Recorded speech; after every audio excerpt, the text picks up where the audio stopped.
Hello, welcome to Angels food and craft. ഇന്ന് നമുക്ക് പാമുള്ള മീൻ വെച്ചൊരു മീൻകറി റെഡിയാക്കിയാലോ. അപ്പോൾ അതിനുവേണ്ടി മീൻ നല്ലപോലെ ക്ലീൻ ചെയ്ത് കഴുകി ഇതേപോലെ വരഞ്ഞു വെച്ചിട്ടുണ്ട്. അപ്പോൾ നമ്മുടെ മീൻകറി റെഡിയാക്കാനായിട്ട് ചട്ടി നല്ലപോലെ ചൂടായി വരുമ്പോഴേക്കും അതിലേക്ക് വെളിച്ചെണ്ണ ചേർത്ത് കൊടുക്കാം. ഇതിലേക്ക് ഒരു ചെറിയ കഷ്ണം ഇഞ്ചി ചെറുതായിട്ട് അരിഞ്ഞ കൂടി ചേർത്ത് കൊടുക്കാം.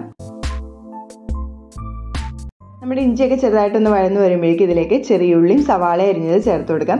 ഒരു പകുതി സവാള അരിഞ്ഞതും ഒരു 7-8 അല്ലി ഉള്ളി അരിഞ്ഞതും കൂടി നമ്മൾ ഇതിലേക്ക് ചേർത്ത് കൊടുക്കുന്നുണ്ട്.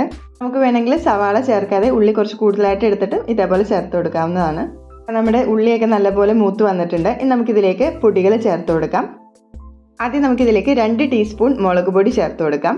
കൂടെ തന്നെ 1 ടീസ്പൂൺ മഞ്ഞൾപ്പൊടിയും 1/4 ടീസ്പൂൺ മല്ലിപ്പൊടി കൂടി നമുക്കിതിലേക്ക് ചേർത്ത് കൊടുക്കാം. പൊടികളൊക്കെ ചേർത്ത് നല്ലപോലെ മിക്സ് ചെയ്തതിന് ശേഷം ഇതിൻ്റെ പച്ചമുളകൊക്കെ ഒന്ന് മാറി വരുമ്പോഴേക്കും നമുക്കിതിലേക്ക് ഒരു ചെറിയ സവാള അരിഞ്ഞതും ഒരു പകുതി തക്കാളി അരിഞ്ഞതും 2 പച്ചമുളകും കൂടി അരിഞ്ഞത് നമുക്കിതിലേക്ക് ചേർത്ത് കൊടുക്കാം. വീണ്ടും നല്ലപോലെ ഒന്ന് മിക്സ് ചെയ്ത് ചേർത്ത് കൊടുക്കാം. ഇപ്പോൾ നമുക്ക് ഫ്രണ്ടിൽ എണ്ണ തെളിഞ്ഞു വരുന്നതായിട്ട് കാണാം. ഈ സമയത്ത് നമുക്കിതിലേക്ക് 1 കപ്പ് വെള്ളം ചേർത്ത് കൊടുക്കാം. 1 കപ്പ് മുതൽ 1.25 കപ്പ് വരെ വെള്ളം നമുക്ക് ചേർക്കാവുന്നതാണ്. കൂടെ തന്നെ നമ്മുടെ കൊടംപുളി 3 പീസ് എടുത്ത് വെള്ളത്തിലിട്ട് വെച്ചിരുന്നു. അത് നമുക്ക് വെള്ളത്തേപ്പാടി ചേർത്ത് കൊടുക്കാം.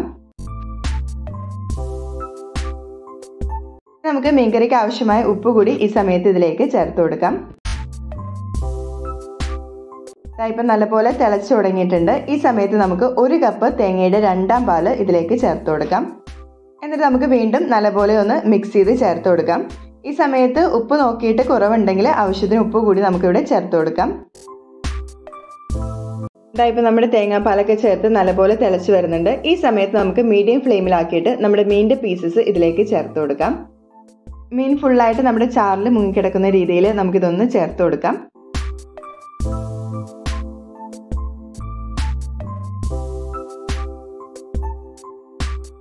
ഈ സമയത്ത് നമുക്ക് ഇതേപോലെ ചാറൊക്കെ ഫുള്ളായിട്ടൊന്ന് നമ്മുടെ മീനിൽ കൊള്ളുന്ന രീതിയിൽ ഇതേപോലെ ഒന്ന് ചേർത്ത് കൊടുക്കാം.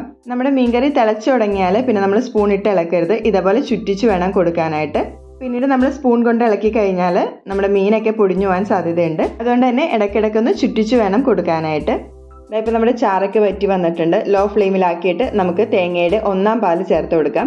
1/2 കപ്പ് 1ാം പാലാണ് നമ്മൾ ചേർത്ത് കൊടുക്കുന്നത്. എന്നിട്ട് നമുക്ക് ഇതേപോലെ വീണ്ടും ഒന്ന് ചുറ്റിച്ച് വെക്കാം. 1ാം പാല് ചേർത്ത് തിളവാൻ തുടങ്ങുമ്പോഴേക്കും നമുക്ക് ഇതിൻ്റെ ഫ്ലെയിം ഒന്ന് ഓഫ് ചെയ്ത് കൊടുക്കാം. എന്നിട്ട് 1 ടീസ്പൂൺ വെളിച്ചെണ്ണ കൂടി നമുക്ക് ഇതിൻ്റെ മീതെ ഒന്ന് ചേർത്ത് കൊടുക്കാം.